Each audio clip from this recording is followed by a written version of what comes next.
আইফোনসের rail ব্রিজের মাথায় মানসিক ভারসাম্যহীন যুবক। কোলাঘাটে রূপনারায়ণ নদীর ওপর যে রেল ব্রিজ রয়েছে তার মধ্যে 3 নম্বর ব্রিজের মাথায় উঠে পড়ল এক মানসিক ভারসাম্যহীন অজ্ঞাত পরিচয় যুবক। মঙ্গলবার বিকাল 4টের কিছু পরে ওই যুবককে ব্রিজের মাথায় দেখা যায়।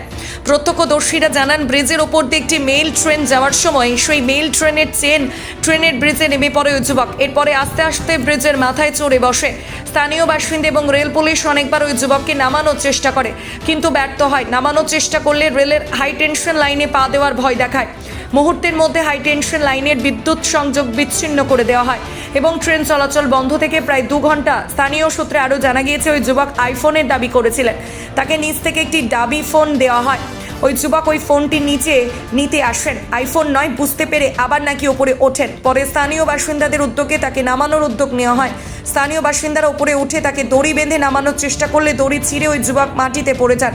তাকে উদ্ধার করে স্থানীয়রা পাইকবাড়ি হাসপাতালে ভর্তি করেন। পরে তাকে তমলুকে রেফার করা হয়, যদিও এখনো অবধি ওই যুবকের কোনো পরিচয় মেলেনি। ট্রেন যাচ্ছিল, ট্রেনটা শুরু হতে ও ট্রেন থেকে নেমে পড়ার ফলে ও উপরে উঠে যায়। উপরে উঠে 3টে সাড়ে 3টে থেকে খেলা দেখাচ্ছে, ঠিক আছে। উপরে উঠতে কিছু মুহূর্তে নামেনি। আর আমাদের এখানকার স্থানীয় ছেলেরা সব উঠে রেস্কিউ করেছে, ঠিক আছে। রেস্কিউ করার পর দড়িতে বাঁধা হয়েছে, ওকে দড়িতে নামানোর সময় দড়িটা ছিঁড়ে নিচে পড়ে গেছে। তারপর ছেলেটার কিছু হয়নি, বেঁচে আছে।